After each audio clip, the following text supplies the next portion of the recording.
Friends, എല്ലാവർക്കും മേജീസ് ക്രിയേഷൻസിൻ്റെ പുതിയൊരു എപ്പിസോഡിലേക്ക് സ്വാഗതം. നിങ്ങളെല്ലാവരും ആദ്യമായിട്ടാണ് ഈ ചാനൽ കാണുന്നതെങ്കിൽ സബ്സ്ക്രൈബ് ചെയ്യാൻ മറക്കരുതേ. അവന്തിക ഇപ്പോൾ ആശുപത്രിയിലേക്ക് കൊണ്ടുവന്നിരിക്കുകയാണ്. ഡോക്ടർ അടുത്ത് തന്നെ നിൽക്കുന്നുണ്ട്. എൻ്റെ അമ്മയ്ക്ക് എന്താണ് സംഭവിച്ചത് എന്നൊക്കെ ചോദിക്കുന്നുണ്ട് ഇപ്പോൾ ചിപ്പിമോള്.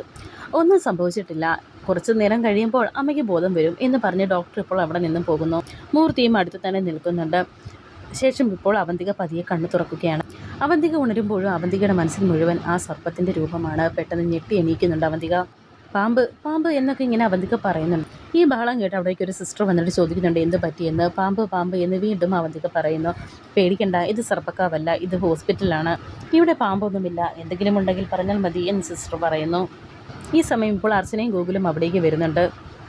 അമ്മ ആ പാമ്പിനെ കണ്ട് പേടിച്ചു അങ്കിൾ എന്നിങ്ങനെ ചിപ്പി ഗൂഗിളിനോട് പറയുന്നുണ്ട്. പേടിക്കണ്ട, അമ്മയ്ക്കൊന്നുമില്ല എന്ന് അർച്ചന ചിപ്പിമോളോട് പറഞ്ഞ് ആശ്വസിപ്പിക്കുന്നുണ്ട്. ദൈവസന്നിധിയിൽ ഇരിക്കുമ്പോൾ പോലും ദൈവത്തെ മറന്ന് പ്രവർത്തിച്ചാൽ അതിന് ശിക്ഷ കിട്ടാതിരിക്കില്ലല്ലോ.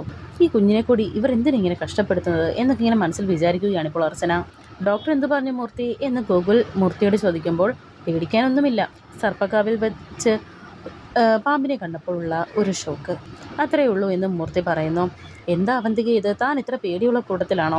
താൻ വലിയ ധൈര്യശാലിയാണെന്നല്ലേ ഞാൻ വിചാരിച്ചത് എന്നൊക്കെ ഒന്നും അറിയാത്ത പോലെ അർച്ചന ഇങ്ങനെ ചോദിക്കുന്നുണ്ട്. ഇത് കേട്ടിട്ട് ആദ്യമൊന്നും മിണ്ടുന്നില്ല അവന്തിക. എന്നിട്ട് പറയുന്നുണ്ട്, എനിക്കറിയില്ല സത്യത്തിൽ എന്താ അവിടെ വെച്ച് സംഭവിച്ചതെന്ന്. കണ്ണടച്ചാലും കണ്ണ് തുറന്നാലും മുന്നിൽ പാമ്പും ഭയവും മാത്രമാണ് എനിക്കുള്ളത് എന്നൊക്കെ വളരെ പേടിയോടെ തന്നെ അവന്തിക ഇപ്പോൾ പറയുന്നുണ്ട്. ആ ഒരു സന്ദർഭം ഇപ്പോൾ വളരെയധികം പേടിപ്പെടുത്തിയിട്ടുണ്ട് അവന്തികയെ. തെറ്റുകൾ ചെയ്തവരല്ലേ പേടിക്കേണ്ടത്, അവന്തിക എന്തിനാണ് പേടിക്കുന്നത്? അവന്തികയുടെ ഉള്ളിൽ കള്ളമൊന്നുമില്ലല്ലോ, ആർക്കും ഒരു ദ്രോഹവും ആഗ്രഹിച്ചിട്ടുമില്ല. പാവം ചിപ്പിമോളുടെ കാര്യമാണ് കഷ്ടം. സർപ്പദൈവങ്ങൾ സത്യത്തിനും നീതിക്കുമൊപ്പം നിൽക്കുന്നവരാണ്. മനസ്സിൽ നല്ല കാര്യങ്ങൾ മാത്രം ആലോചിച്ചാൽ മതി. അഥവാ എന്തെങ്കിലും തെറ്റ് ചെയ്തിട്ടുണ്ടെങ്കിൽ തന്നെ സർപ്പദൈവങ്ങളോട് ആത്മാർത്ഥമായി ക്ഷമ പറഞ്ഞാൽ മതി, അവരത് പുറത്തോളും എന്നൊക്കെ അർച്ചന ഇപ്പോൾ അവന്തികയോട് പറയുന്നു.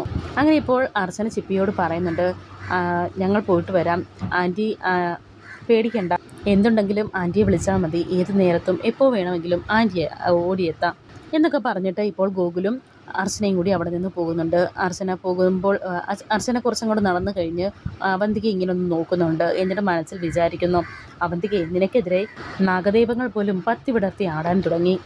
നിന്റെ സർവനാശം കണ്ടിട്ടേ ഞാൻ എൻ്റെ സച്ചിയേട്ടൻ്റെ അരികിലേക്ക് പോകൂ എന്നൊക്കെയാണ് ഇപ്പോൾ മനസ്സിൽ വിചാരിക്കുന്നത്. ശേഷം കാണിക്കുന്നത് ആരതിയും സച്ചിയുമാണ്. സച്ചി ഇപ്പോൾ ആരതിയോട് സംസാരിക്കുന്നുണ്ട്. ആ അമ്പലത്തിൽ വെച്ച് നടന്ന കാര്യങ്ങളൊക്കെ തന്നെ ഇപ്പോൾ ആരതിയോട് പറഞ്ഞിരിക്കുകയാണ്. സച്ചി, എനിക്ക് എൻ്റെ അർച്ചനയെ കിട്ടുമെന്നുള്ള കാര്യത്തിൽ നല്ല ഉറപ്പുണ്ട്. അർച്ചനയുടെ കയ്യിലിരുന്ന ആ മാല പിന്നെ എങ്ങനെ എൻ്റെ കഴുത്തിൽ വീണത്? ദൈവമാണ് എന്നെ അവിടേക്ക് കൊണ്ടുപോയത് എന്നൊക്കെ സച്ചി പറയുന്നത് കേട്ട് ഒട്ടും താല്പര്യമില്ലാതെ തന്നെ നിൽക്കുന്നുണ്ട് ആരതി. എന്നിട്ട് ചോദിക്കുന്നുണ്ട്, ഒരു കാറിൽ ഒന്നിച്ചുണ്ടായിട്ടും എന്തുകൊണ്ട് അർച്ചന സച്ചിയെ തിരിച്ചറിയാതിരുന്നത് എന്ന് ആരതി ചോദിക്കുമ്പോൾ, ഇനി എനിക്ക് കാത്തിരിക്കാൻ വയ്യ, എല്ലാ തെളിവുകളും ഞാൻ വക്കീലിനെ കാണിച്ചതല്ലേ, അതെൻ്റെ അർച്ചന തന്നെയാണ്, വക്കീലിന് എല്ലാം ബോധ്യപ്പെട്ടതല്ലേ. ഗൂഗിൾ സാറിൻ്റെ വീട്ടിൽ പോയി പ്രശ്നമുണ്ടാക്കരുതെന്ന് വക്കീൽ പറഞ്ഞതുകൊണ്ടാണ് ഞാൻ അവിടേക്ക് പോകാതിരുന്നത്, ഇല്ലെങ്കിൽ ഞാൻ എൻ്റെ അർച്ചനയും മോളെയും എപ്പോഴേ കൊണ്ടുവന്നേനെ എന്ന് സച്ചി പറയുമ്പോൾ ആരതി പറയുന്നുണ്ട്, ഇങ്ങനെ വയലൻ്റായിട്ടല്ല ഒരു പ്രശ്നം പരിഹരിക്കേണ്ടത്, ബുദ്ധിപൂർവ്വം കാര്യങ്ങൾ കൈകാര്യം ചെയ്യണം. ഒരു കാര്യം സച്ചി ഇപ്പോഴും മനസ്സിലാക്കണം, അർച്ചനയുടെ മനസ്സിൽ ഇപ്പോഴും ഗോകുൽ സാറിൻ്റെ ഭാര്യയാണ് അർച്ചന. സച്ചി ഇപ്പോൾ അർച്ചനയ്ക്ക് ആരുമല്ല. അവിടെ ആ ക്ഷേത്രത്തിൽ ഉണ്ടായ സംഭവം യാദൃശ്ചികമായി സംഭവിച്ചതാണ്. ഗോകുൽ സാറിൻ്റെ അമ്മയുടെ ആഗ്രഹപ്രകാരം ഒരു നേർച്ച നടത്താൻ വേണ്ടി മാത്രമാണ് അവർ അവിടെ എത്തിയതെന്ന് പറയുന്നുണ്ട് ഇപ്പോൾ ആരതി. ഇത് കേട്ട് വളരെയധികം ദേഷ്യത്തോടെ ഇപ്പോൾ സച്ചി പറയുന്നുണ്ട്, ഇല്ല, ഞാനതിന് സമ്മതിക്കില്ല, അത് യാദൃശ്ചികമല്ല, അത് യാഥാർത്ഥ്യമാണ്, അവൾ എൻ്റേതാണെന്നുള്ളതിൻ്റെ ഉറപ്പാണത്. ഇനി എനിക്ക് കാത്തിരിക്കാൻ വയ്യ, ലീഗലായി തന്നെ നമുക്ക് മുന്നോട്ട് പോകാം. എൻ്റെ ഭാര്യയും മോളെയും തടവിൽ വെക്കാൻ ഗൂഗിൾ സാറിന് എന്താണ് അവകാശം? ഞാൻ നിയമപരമായി നീങ്ങിയാൽ എൻ്റെ ഭാര്യയും കുഞ്ഞിനെയും തിരിച്ചു തരാതിരിക്കാൻ ഗൂഗിൾ സാറിന് പറ്റില്ല. ഇനിയും വക്കീൽ എന്നെ തടയാൻ ശ്രമിക്കരുത്, ന്യായം എൻ്റെ ഭാഗത്താണ്, നീതി കിട്ടേണ്ടത് എനിക്കാണ് എന്നൊക്കെ സച്ചി പറയുമ്പോൾ ആരതി ചോദിക്കുന്നുണ്ട്, പക്ഷേ അർച്ചനയുടെ കാര്യമോ? ഈ ഒരു അവസ്ഥയിൽ അർച്ചന സച്ചിയോടൊപ്പം നിൽക്കുമെന്ന് സച്ചിക്ക് തോന്നുന്നുണ്ടോ? അർച്ചന ഇപ്പോൾ സച്ചിയെ തിരിച്ചറിയാൻ സാധിക്കാത്ത ഒരവസ്ഥയിലാണ്. അതല്ലേ ഇതിൻ്റെ ഏറ്റവും വലിയ ഒരു കുരുക്ക്. അർച്ചന ഇവിടെ നിന്നും ഇറങ്ങിപ്പോകുന്ന സമയത്ത് കുഞ്ഞിന് ഒരു വയസ്സ് പോലുമില്ല. ഗൂഗിൾ സാറിനെയാണ് ആ കുട്ടി അച്ഛ എന്ന് വിളിക്കുന്നത്. പെട്ടെന്നൊരു ദിവസം ചെന്ന് ഗൂഗിൾ തൻ്റെ അച്ഛനല്ല എന്ന് പറഞ്ഞാൽ സച്ചിയെ ആ കുട്ടി അംഗീകരിക്കുമെന്ന് തോന്നുന്നുണ്ടോ എന്നൊക്കെ ആരതി ചോദിക്കുന്നുണ്ട്. രക്തത്തെ തിരിച്ചറിയും, ഞാൻ എൻ്റെ മോളെ ഒന്ന് ചേർത്ത് പിടിച്ചാൽ മതി, അവളുടെ ശിരസിലൊന്ന് തൊട്ടാൽ മതി, അവളെന്നെ തിരിച്ചറിയും എന്നൊക്കെ സച്ചി പറയുന്നു. സച്ചി പറയുന്നത് ശരിയാണ്, സമ്മതിച്ചു. പക്ഷേ 10 കൊല്ലം കൂടെ ജീവിച്ചു എന്ന് പറയുന്നതും ശരിയല്ല. ഗൂഗിൾ എന്ന് പറയുന്ന ആൾക്ക് ഒരു സോഷ്യൽ സ്റ്റാറ്റസ് ഉണ്ട്, 10 വർഷം ഒപ്പം ജീവിച്ച ഒരാളുടെ ഭാര്യയ്ക്ക് പെട്ടെന്ന് മറ്റൊരാൾക്ക് എടുത്തു തരാൻ സാധിക്കില്ല ഭാര്യയെ.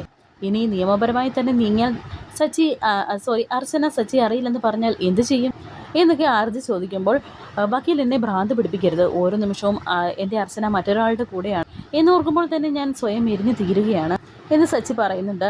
ഇവിടെയെല്ലാം സമാധാനമായി ചിന്തിച്ചേ പറ്റൂ, എല്ലാം ശരിയാകും. ഈ പ്രശ്നമെല്ലാം തീർന്ന് അർച്ചന സച്ചിയോടൊപ്പം വരണമെങ്കിൽ നമ്മളെല്ലാം ശരിയാക്കി എടുക്കണം എന്ന് ആരതി പറയുമ്പോൾ വക്കീൽ എന്താ ഈ പറഞ്ഞു വരുന്നത്? അറിഞ്ഞുകൊണ്ട് ഞാൻ എൻ്റെ ഭാര്യയും മകളെയും വേറൊരാൾക്ക് വിട്ടുകൊടുക്കണമെന്നോ എന്നൊക്കെ ഇങ്ങനെ സച്ചി ചോദിക്കുന്നുണ്ട്. ഇത് കേട്ട് ആരതി പറയുന്നുണ്ട്, അങ്ങനെയൊന്നുമല്ല ചെയ്യേണ്ടത്. അർച്ചനയും കുഞ്ഞും എങ്ങനെയാണ് ഗോകുൽ സാറിൻ്റെ ഭാര്യയായത് അത് നമ്മൾ കണ്ടെത്തണം. അല്ലാതെ ഓർമ്മയില്ലാത്ത ഒരാളെ ബലം പ്രയോഗിച്ച് കൊണ്ടുവന്നാൽ അത് വീണ്ടും വലിയ ആകുകയുള്ളൂ. സച്ചി ഒന്ന് സമാധാനപ്പെടുക. എന്തായാലും ഗൂഗിൾ സാറുമായി നമുക്ക് വിശദമായി ഒന്ന് സംസാരിക്കാം. അദ്ദേഹം മനഃപൂർവ്വം ആരെയും ദ്രോഹിക്കില്ല എന്ന് ആരതി പറയുമ്പോൾ സച്ചി പറയുന്നുണ്ട്, അത് വക്കീലിൻ്റെ വിശ്വാസമാണ്. മനുഷ്യനല്ലേ, അവനവൻ്റെ സ്വാർത്ഥതയ്ക്ക് വേണ്ടി എന്തും ചെയ്യും. എത്രയും പെട്ടെന്ന് ഈ ഒരു കാര്യത്തിൽ തീരുമാനമായില്ലെങ്കിൽ ഞാൻ എൻ്റെ വഴി നോക്കും. അർച്ചനയും മകളെയും ഞാൻ ആ വീട്ടിൽ നിന്ന് ബലമായി പിടിച്ചിറക്കിക്കൊണ്ട് വരും എന്നൊക്കെ സച്ചി പറയുന്നുണ്ട്. അങ്ങനെ ഇപ്പോൾ സച്ചി ഇത്രയും പറഞ്ഞ് അവിടെ നിന്ന് പോകുന്നു. സച്ചി പോയതിനു ശേഷം ആരതി ഇങ്ങനെ മനസ്സിൽ വിചാരിക്കുന്നുണ്ട്, അർച്ചനയും മകളും സച്ചിയുടെ ജീവിതത്തിലേക്ക് കടന്നു വരുമ്പോൾ ഞാൻ കൂട്ടിവെച്ച എൻ്റെ മോഹങ്ങളാണ് തകർന്നു പോകുന്നത്. സാരമില്ല, എൻ്റെ സ്വാർത്ഥതയ്ക്ക് വേണ്ടി സച്ചിയുടെ ജീവിതം തകരാൻ പാടില്ല. എങ്ങനെയെങ്കിലും ഗോകുൽ സാറിനോട് സംസാരിച്ച് ഇതിനൊരു തീരുമാനം ഉണ്ടാക്കണം എന്നൊക്കെയാണ് ഇപ്പോൾ വിചാരിക്കുന്നത്. ശേഷം കാണിക്കുന്നത് ശിശിരി ഇപ്പോൾ ചായയുമായി മുറിയിലേക്ക് വന്നിരിക്കുകയാണ്. ഒരു കാഴ്ച കണ്ട് ഇങ്ങനെ പേടിച്ച് വിറയ്ക്കുന്നുണ്ട് ഇപ്പോൾ ശിശിര. രാജീവ് ഇപ്പോൾ പോലീസ് യൂണിഫോമിൽ നിൽക്കുന്നു. ഇത് കണ്ടാണ് ഇപ്പോൾ പേടിച്ച് വിരണ്ട് നിൽക്കുന്നത്. ഇങ്ങോട്ട് മാറി നിൽക്കടി എന്നിപ്പോൾ ദേഷ്യത്തോടെ രാജീവ് പറയുന്നുണ്ട്. രാജീവേട്ടൻ എങ്ങോട്ട് ഈ യൂണിഫോമൊക്കെ ഇട്ട് എന്ന് ശിശിര ചോദിക്കുമ്പോൾ ഞാൻ ഓഫീസിലേക്കാണ്. എന്താ നിനക്ക് വിശ്വാസമായില്ലേ എന്ന് ശിശിരോട് ചോദിക്കുന്നുണ്ട് രാജീവ്. അങ്ങനെ ഇപ്പോൾ ശിശിര രാജീവിന് ചായ കൊടുക്കുന്നു. കുറച്ച് ചായ കുടിച്ചതിന് ശേഷം ബാക്കി ശിശിരയ്ക്ക് കൊടുക്കുന്നുണ്ട്. കുടിച്ചോ എന്ന് പറയുന്നുണ്ട്. ഉടനെ ശിശിര പറയുന്നുണ്ട്, വേണ്ട ഞാൻ പിന്നെ കുടിച്ചോളാം എന്ന്. കുടിക്കടി, ഇല്ലെങ്കിൽ ഞാൻ നിന്നെ ചവിട്ടി എന്ന് ദേഷ്യത്തോടെ ഇങ്ങനെ രാജീവ് പറയുന്നത് കേട്ട് ആ ഒരു ചൂട് ചായ പെട്ടെന്ന് തന്നെ കുടിക്കുകയാണ് ഇപ്പോൾ ശിശിര. യൂണിഫോം പോയ പോലീസുകാരൻ പല്ലില്ലാത്ത ഒരു പുലിയാണെന്ന് നീ എന്നോട് പറഞ്ഞിട്ടില്ലേ? അത് എനിക്ക് ബോധ്യമായതുമാണ്. ഒന്ന് കിടന്നു പോയാൽ സ്വന്തം ഭാര്യ പോലും തിരിഞ്ഞു നോക്കില്ല. നീ അത് തെളിയിച്ചു. അതുകൊണ്ട് ഇനി മുതൽ ഞാൻ പല്ലും നഖവും മൂർച്ചയുള്ള ഒരു പുലിയായിരിക്കും, നിന്നെയൊക്കെ കടിച്ചു കീറുന്ന ഒരു പുലി എന്നൊക്കെ രാജീവ് പറയുന്നത് കേട്ട് ശിശിര ചോദിക്കുന്നുണ്ട് രാജീവേട്ടനോട് ഞാൻ എപ്പോഴും ഇതൊക്കെ പറഞ്ഞത്. ഉടനെ രാജീവ് പറയുന്നുണ്ട്, എൻ്റെ ബുദ്ധിക്ക് ഒന്നും സംഭവിച്ചിട്ടില്ലായിരുന്നു, നീ കാണിച്ചതെല്ലാം എനിക്ക് നല്ല ഓർമ്മയുണ്ട്. സോറി രാജീവേട്ട, എനിക്കറിയാതെ പറ്റിപ്പോയതാണ് എന്ന് ശിശിര പറയുന്നുണ്ട്. ഇത് കേട്ട് അങ്ങനെ ഇപ്പോൾ രാജീവ് അവിടെ ഇരിക്കുന്ന ഷൂവിലേക്ക് ഒന്ന് നോക്കുന്നുണ്ട്. അത് കണ്ട ഉടനെ തന്നെ ശിശിരയ്ക്ക് മനസ്സിലാകുന്നു അത് എടുത്തുകൊണ്ട് വരാനാണെന്ന്. അങ്ങനെ ആ ഷൂ എടുത്തുകൊണ്ട് വരുന്നുണ്ട്. ഉടനെ രാജീവ് പറയുന്നുണ്ട്, ഇതിൽ നിറയെ പൊടിയാണല്ലോ, സമയം പോയി, പെട്ടെന്ന് വേണം എന്ന് പറയുന്നുണ്ട് ഇപ്പോൾ രാജീവ്. അങ്ങനെ ഇപ്പോൾ ആ സാരിയുടെ തുമ്പ് കൊണ്ട് ഷൂ ഒക്കെ തുടച്ച് കൊടുക്കുന്നുണ്ട് ഇപ്പോൾ ശിശിര. ദൈവമേ, ഇനി പഴയതൊക്കെ മനസ്സിൽ വെച്ചുകൊണ്ട് ഈ കാലന് എനിക്ക് എന്തൊക്കെ പണി തരുമോ എന്തോ എന്നൊക്കെ മനസ്സിൽ വിചാരിക്കുന്നുണ്ട് ശിശിര. എന്നിട്ട് ശിശിര അത് രാജീവിൻ്റെ കാലിലേക്ക് ആ ഷൂ ഇട്ട് കൊടുക്കുന്നു. ഇനിയെന്നും നീ വേണം ഷൂ പോളിഷ് ചെയ്യാൻ, പളപളാന്ന് മിനുങ്ങണം. യഥാർത്ഥ പോലീസുകാരൻ എന്താണെന്ന് നീ അറിയാൻ പോകുന്നതേ ഉള്ളൂ. ബ്രേക്ക്ഫാസ്റ്റ് റെഡിയായില്ലേ, എടുത്ത് വെക്ക് എന്നും ശിശിരയോട് ഇപ്പോൾ പറയുന്നുണ്ട് രാജീവ്. അതും ദേഷ്യത്തോടെ തന്നെ. അമ്മയെന്ന് വിളിച്ചുകൊണ്ട് ഇപ്പോൾ ശിശിര താഴേക്ക് പെട്ടെന്ന് തന്നെ പോകുന്നുണ്ട്. ഈ സമയം താഴെ ഇരുന്ന് ഗോകുൽ ബ്രേക്ക്ഫാസ്റ്റ് കഴിച്ചുകൊണ്ടിരിക്കുകയായിരുന്നു. തൊട്ടരികിൽ തന്നെ നിന്ന് അർച്ചനയെല്ലാം വിളമ്പി കൊടുക്കുന്നുണ്ട്.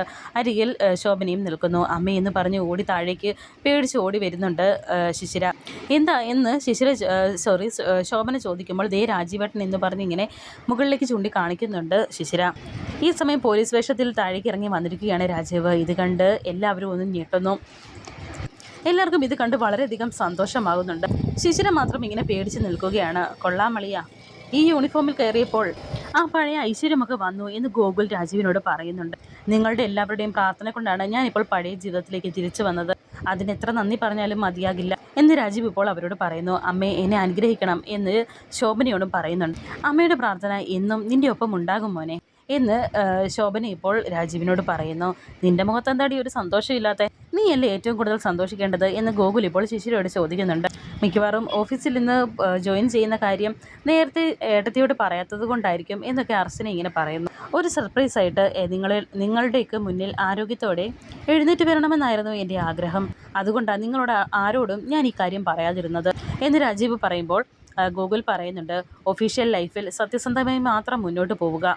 ഇത് മാത്രമേ എനിക്ക് പറയാനുള്ളൂ. ഉടനെ രാജീവ് പറയുന്നുണ്ട്, ഇനി മുതൽ അങ്ങോട്ട് പഴയതുപോലെ ആയിരിക്കില്ല അളിയ. ന്യായവും നീതിയും മുൻനിർത്തിയേ ഞാൻ എന്തും ചെയ്യുകയുള്ളൂ. ഈ കുടുംബമാണ് ഇന്ന് എനിക്കെല്ലാം. നിങ്ങളെല്ലാമാണ് എനിക്കിന്ന് ഏറ്റവും പ്രിയപ്പെട്ടത്. ഈ ഒരു ലോകത്തിനപ്പുറം എനിക്ക് മറ്റൊന്നുമില്ല. എന്നെ ഇങ്ങനെ ആക്കിയതിന് അളിയനോടും സമൃദ്ധിയോടും ഉള്ള നന്ദി എങ്ങനെ പറഞ്ഞറിയിക്കണമെന്ന് എനിക്കറിയില്ല.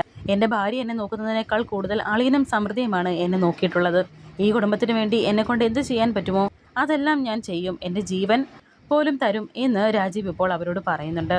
വരാനിരിക്കുന്ന പുതിയ എപ്പിസോഡുകളുമായി വീണ്ടും കാണാം. Thank you for